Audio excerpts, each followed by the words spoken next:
So good afternoon, and today we're at the European Health Forum Gastein in Bad Afghanistan, with the theme of the conference, of course, being health systems in crisis, countering shockwaves and fatigue. And to help us better explore and understand this theme, we're honoured to be joined by Yannis Natsis, Director at the European Social Insurance Platform, which brings together national statutory social insurance institutions throughout Europe to ensure the preservation of social security systems. Yannis, thanks very much for joining us. And to start off, I just wanted to lean on your expertise in general as it relates to our core theme of health systems in crisis. In particular, what is your view on what are the main challenges facing public, social and health insurance systems, and what challenges are they facing, and what role can the EU play in supporting member states to address those challenges?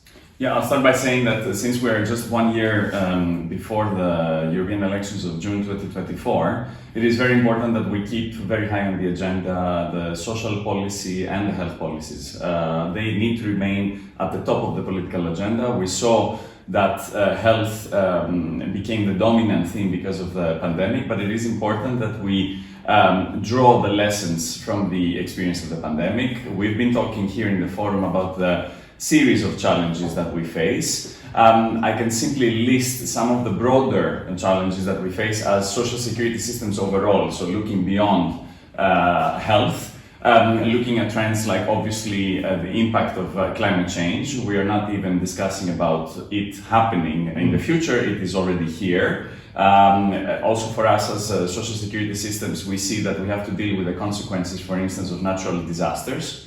Natural social security systems are all about absorbing, not only mitigating the negative consequences of these successive crises, but really absorbing these asymmetric shocks that we've been experiencing since the pandemic, with the war that happened after, the high cost of living, the energy poverty, the energy crisis that we have, the inflation, just to name a few. And I think it is important to highlight the role of social security systems in this state of perma-crisis or holy crisis, as others have called it, in the sense that it's not only a safety net, but we need to focus on social investment as a way to foster growth. And I really want to emphasize, and this is what we've been saying also in the forum for years, referring to health specifically, but overall, I think we need to really look at social investment as a driver for growth, and it doesn't have to be either or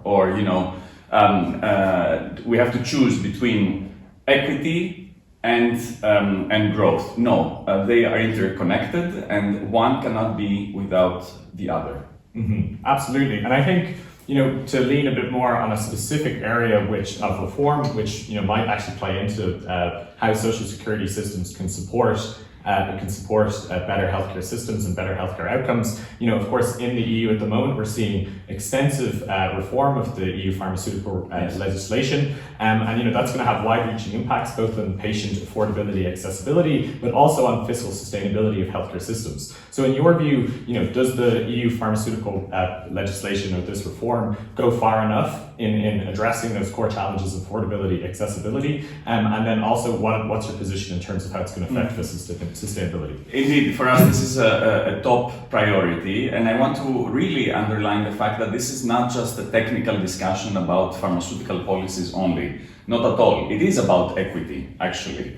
It is about making sure that we safeguard the foundation of the solidarity-based welfare system that we have. Why am I saying this? Because we see a trend, it is a fact, it's something that we've been observing over the years, over the past decade, I would say.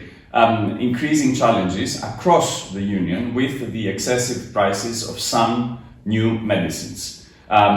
Recently, we also experienced the crisis of shortages, which has a variety of root causes. But all of that to say that we are indeed in need of a new paradigm. So we need a rebalancing of the system. So this is exactly what the pharmaceutical reform should be about.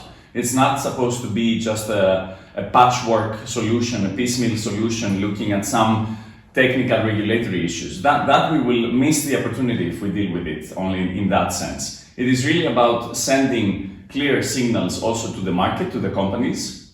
What do we want in order to safeguard patient safety and public health? And for us also, to make sure that we have solid evidence, solid data, in order for us as social security systems to be able to cover the whole of societal needs. It's not only about looking at that category of patients or the other category of patients, but really keeping this societal perspective, because we have finite resources to cover the needs of all of the children, as we say, of everyone in society. And therefore, there is indeed, for me, when we talk about the pharmaceutical legislation, we really need to talk about, we are in practice, or we should be in practice, talking about equity and solidarity, and making sure that, it doesn't depend where you're born, whether you have access or not to the needs, to the medicines you need. Absolutely. And I just want to pick up finally on your mention of sort of data and infrastructure and data quality being a facilitator of that reform that we're talking about. So, obviously this is another area where we're seeing a lot of movement in the European space, and even indeed at this conference, there's constant discussion of the need for both health technologies and better data infrastructure to support these reforms and improve the productivity of healthcare systems. So, in terms of digitization of healthcare, do you see this as a threat or opportunity? And how can we leverage those technologies to achieve fiscal sustainability and health system reform? It is definitely an opportunity, and there is a series of opportunities in digital health or the digitalization in general that we see. But at the same time, we need to get it right. We need to make sure that we should always be looking at assessing the quality of this innovation. So we shouldn't be simply taking these digital solutions or interventions at face value. We should be really looking at what is the real added value of these interventions in the system overall. And this goes back to what I was saying also before, that for us it is important to have, in general, solid data in order to be able to do the priority setting, and in order also to be in a position to justify and explain our decisions. When it comes, for instance, to why do we reimburse certain medicines and why not some others? And we are accountable for that because social security systems effectively rely on taxpayers' money. And this applies also to very important pieces of legislation that we are currently discussing in Brussels, for instance, the European Health Data Space Regulation. Highly complex dossiers, technically speaking, but highly political at the same time. And if we do not get these initiatives right, in the sense of having a holistic approach to make sure that in the end we get a system that works and delivers for the citizen and for the patient, then we're going to end up with systems that do not work and also cost tremendous amounts of public money. Absolutely. I think that speaks to the core issues that we're facing today. Well, that's all of our time, so thanks very much, Yannis. Thank you very much. Thank you.